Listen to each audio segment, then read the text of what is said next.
അസ്സലാമലൈക്കും dear friends. ഇന്നത്തെ നമ്മുടെ സ്പെഷ്യൽ വീട്ടിലുള്ള ചേരുവകൾ വെച്ചിട്ട് പെട്ടെന്ന് തന്നെ ചെയ്തെടുക്കാൻ പറ്റുന്ന ഒരു വെറൈറ്റി പലഹാരമാണ്. നമ്മുടെ ഈ വീഡിയോ കണ്ടുകൊണ്ടിരിക്കുന്ന സമയത്ത് നിങ്ങൾക്ക് ഇഷ്ടപ്പെടുകയാണെങ്കിൽ ഒന്ന് ലൈക്ക് ചെയ്തേക്കണേ. അതുപോലെ തന്നെ നമ്മുടെ ഈ ചാനൽ ആദ്യമായിട്ട് കാണുന്നവരും ഇതുവരെയും സബ്സ്ക്രൈബ് ചെയ്യാത്തവരും പ്ലീസ് ഒന്ന് സബ്സ്ക്രൈബ് ചെയ്തേക്കണേ. ഞാനിടുന്ന വീഡിയോസ് ഉടനടി കിട്ടുന്നതിനായി സബ്സ്ക്രൈബ് ബട്ടന്റെ തൊട്ടടുത്ത് കാണുന്ന ബെല്ലൈക്കൺ കൂടി ക്ലിക്ക് ചെയ്തിട്ട് ഓൾ എന്ന ഓപ്ഷൻ എനേബിൾ ചെയ്യാനും മറക്കല്ലേ. ആദ്യം തന്നെ മിക്സിയിലെ ചെറിയ ജാറിൽ 1/2 കപ്പ് റവ ഇട്ട് കൊടുക്കാം. വറുത്തതോ വറുക്കാത്തതോ ഏത് റവ വേണമെങ്കിലും എടുക്കാം. ചെറിയ തരിയുള്ള റവയാണെന്നുണ്ടെങ്കിൽ പൊടിക്കേണ്ട ആവശ്യമില്ല. കുറച്ച് വലുപ്പമുള്ള റവ ആയതുകൊണ്ടാണ് ഞാൻ ജസ്റ്റ് ഒന്ന് പൊടിച്ചെടുക്കാൻ വേണ്ടി എടുത്തിട്ടുള്ളത്. ഇതൊന്ന് പൊടിച്ചെടുക്കാം. ഒരേ സ്പീഡിലിട്ട് പൊടിക്കരുത്, എന്നാൽ പിന്നെ റവ മുഴുവനും പൗഡർ രൂപത്തിലായി പോവും. നമുക്കതല്ല ആവശ്യം ചെറിയ തരികളോട് കൂടിയ റവയാണ്. ഒരു 10 സെക്കൻഡ് പൾസ് ചെയ്ത് വേണം പൊടിച്ചെടുക്കാൻ വേണ്ടിയിട്ട്. ചെറിയ ഒരു തരി ഉണ്ടാവണം, അത്രേ ഉള്ളൂ. വലിയ തരി ഉണ്ടാവാൻ പാടില്ല. അപ്പോൾ അതാ കണ്ടോ, ഈ ഒരു രീതിക്ക് വേണം പൊടിച്ചെടുക്കാൻ വേണ്ടിയിട്ട്. ഒരുപാട് അങ്ങ് പൊടിഞ്ഞു പോവാതെ പ്രത്യേകം ശ്രദ്ധിക്കുക. കണ്ടോ, ചെറിയ തരികളോട് കൂടിയ റവയായിട്ട് നമുക്ക് കിട്ടിയിട്ടുണ്ട്. റവ പൊടിച്ചെടുത്ത അതേ ജാറിൽ തന്നെ 250 ml കപ്പിന് 1 കപ്പ് പഞ്ചസാരയും കൂടി ഇട്ട് കൊടുക്കാം. അപ്പൊ ഇത് ആവശ്യത്തിനുള്ള മധുരം ഉണ്ട്. നിങ്ങൾക്ക് ഇത്രയും മധുരം വേണ്ടാന്നുണ്ടെങ്കിൽ 1/4 കപ്പ് പഞ്ചസാര എടുത്താലും മതി. അതിൽ നല്ല മധുരമൊക്കെ വേണമെന്നുണ്ടെങ്കിൽ 1/4 കപ്പ് പഞ്ചസാര വരെ എടുക്കാം. ഇതൊന്ന് പൊടിച്ചെടുക്കാം. അപ്പൊ ചെറിയ തരികളോട് കൂടിയ പഞ്ചസാര ആണെന്നുണ്ടെങ്കിൽ പൊടിക്കേണ്ട ആവശ്യമില്ല. ഇപ്പൊ എനിക്കുള്ളത് കുറച്ച് വലിപ്പമുള്ള തരികളോട് കൂടിയ പഞ്ചസാര ആയതുകൊണ്ട് ഞാനൊന്ന് പൊടിച്ചെടുക്കാൻ പോവുകയാണ്. പഞ്ചസാര അതാ പൊടിച്ചെടുത്തിട്ടുണ്ട്. ഒട്ടും തരികളൊന്നും ഇല്ലാതെ നല്ല പൗഡർ രൂപത്തിൽ ഒന്ന് പൊടിച്ചെടുക്കുക, അത്രേ ഉള്ളൂ. അടുത്തതായിട്ട് നമുക്ക് വേണ്ടത് ക്ലീൻ ആയിട്ടുള്ള ഒരു ബൗളാണ്. ഒട്ടും ഈർപ്പമൊന്നും ഉണ്ടാവാൻ പാടില്ല. ഇനി ഈ ബൗളിൽ ഒരു അരിപ്പ വെച്ചു കൊടുക്കാം. ഇനി ഈ അരിപ്പയിലേക്ക് 250 ml കപ്പിന് 2 കപ്പ് മൈദ ഇട്ട് കൊടുക്കാം. മൈദ എടുക്കുമ്പോൾ ലെവൽ ചെയ്ത് വേണം എടുക്കാൻ വേണ്ടിയിട്ട്. നിങ്ങൾക്ക് ഇതിന് പകരം ഗോതമ്പ് പൊടിയും എടുക്കാവുന്നതാണ്. 2ാമത്തെ കപ്പ് മൈദയും കൂടി ഇട്ട് കൊടുക്കാം.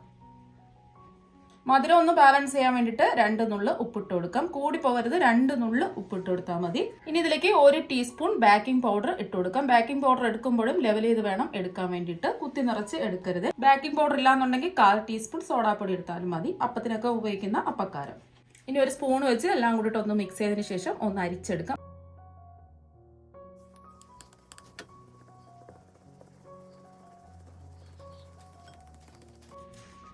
ഇപ്പൊ ഇത് അരിച്ചെടുത്തിട്ടുണ്ട്. ഇനി ഒട്ടും ഈർപ്പമൊന്നുമില്ലാത്ത നല്ല ക്ലീൻ ആയിട്ടുള്ള ഒരു ബൗൾ എടുക്കുക.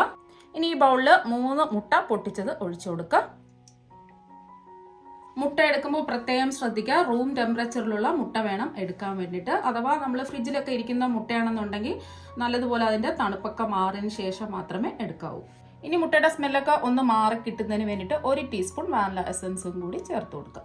ഈ മുട്ട ഒന്ന് അടിച്ചെടുക്കാം. അപ്പോൾ മുട്ട ഇതുപോലെ ഒന്ന് അടിച്ച് പതപ്പിച്ചെടുക്കാം. മിക്സിയിൽ വേണമെന്നുണ്ടെങ്കിലും അടിച്ചെടുക്കാം. ഇതുപോലെ ഒന്ന് പതഞ്ഞ് കിട്ടണമെന്നേ ഉള്ളൂ. ഇനി നമ്മൾ പൊടിച്ച് വെച്ചിരിക്കുന്ന പഞ്ചസാര മുഴുവനും ഈ മുട്ടയിലേക്ക് ഇട്ട് കൊടുക്കാം.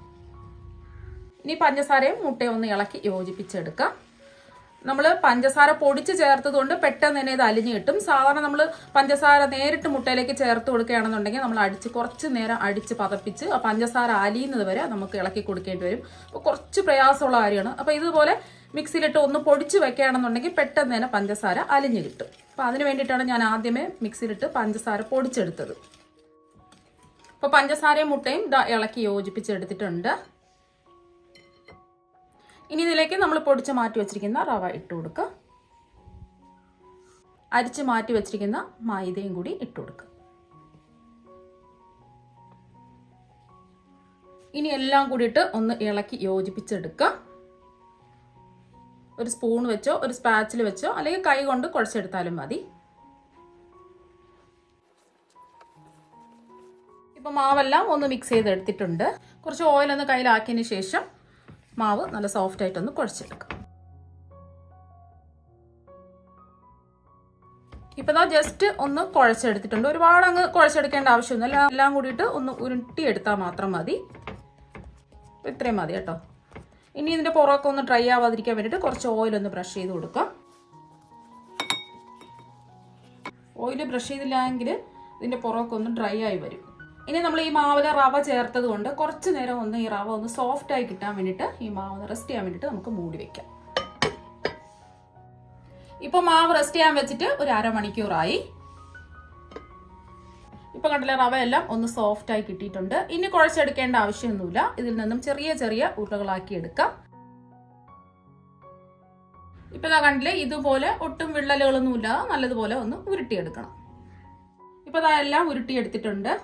ഇപ്പൊ ഞാൻ കുറച്ച് കൊക്കോ പൗഡർ എടുത്ത് വെച്ചിട്ടുണ്ട്. ഇത് വേണമെന്ന് നിർബന്ധമൊന്നുമില്ല, കുറച്ച് ഭംഗി കിട്ടുന്നതിന് വേണ്ടിയിട്ടാണ് എടുത്തിട്ടുള്ളത്. കൊക്കോ പൗഡർ എടുക്കുമ്പോൾ പ്രത്യേകം ശ്രദ്ധിക്കുക, ഒന്ന് അരിച്ചിട്ട് വേണം എടുക്കാൻ വേണ്ടിയിട്ട്. ചെറിയ ചെറിയ കട്ടകളൊക്കെ ഉണ്ടാവും, അതുകൊണ്ട് ഒന്ന് അരിച്ചിട്ട് വേണം എടുക്കാൻ വേണ്ടി. ഒരു ഉരുള മാവ് എടുത്തിട്ടുണ്ട്. ഇനി കൊക്കോ പൗഡർ ഇട്ട് ഒന്ന് കോട്ട് ചെയ്തെടുക്കാം. അപ്പൊ ഇതുപോലെ വേണം ചെയ്തെടുക്കാൻ വേണ്ടിയിട്ട്. ബാക്കിയിരിക്കുന്ന ഉരുളകളും ഇതുപോലെ തന്നെ ചെയ്തെടുക്കാം.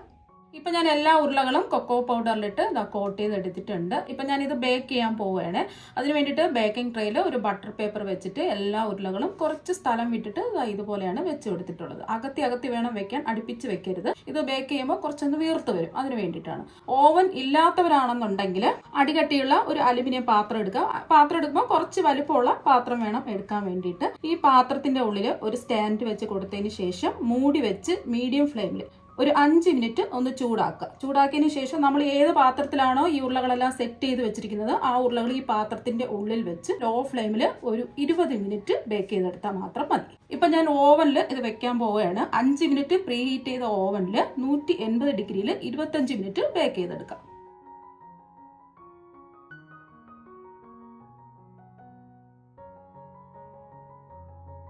ഇപ്പോൾ 25 മിനിറ്റ് കഴിഞ്ഞ് ഓവനിൽ നിന്ന് ബിസ്ക്കറ്റ് പുറത്തെടുത്തിട്ടുണ്ട്. ഇപ്പോൾ നല്ലോണം ബേക്കായി കിട്ടിയിട്ടുണ്ട്.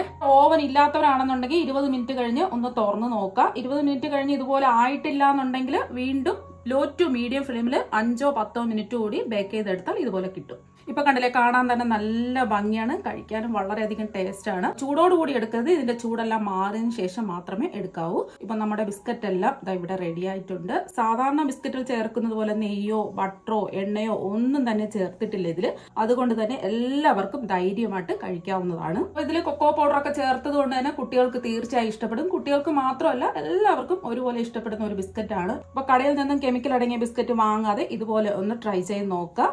ഇനി ഇതിൽ നിന്നും എടുത്ത് മുറിച്ച് കാണിച്ചു തരാം. എത്രമാത്രം ക്രിസ്പി ആണെന്നുള്ളത് കണ്ടല്ലോ. ഇത് എത്ര ദിവസം വേണമെങ്കിലും നമുക്ക് എയർ ടൈറ്റ് ആയിട്ട് ടിന്നിൽ സൂക്ഷിച്ച് വെക്കാൻ പറ്റും. വെറൈറ്റി ആയിട്ട് ചെയ്ത് നോക്കാൻ ആഗ്രഹമുള്ളവർ ഇതുപോലെ ഒന്ന് ട്രൈ ചെയ്ത് നോക്കാം. ചായയുടെ കൂടെയും അതുപോലെ തന്നെ വെറുതെ കഴിക്കാനും നല്ല ടേസ്റ്റ് ആണ്. അപ്പൊ നിങ്ങൾ എല്ലാവരും ഇതുപോലെ ഒന്ന് ട്രൈ ചെയ്ത് നോക്കുക. തീർച്ചയായും നിങ്ങൾക്ക് എല്ലാവർക്കും ഇഷ്ടപ്പെടും.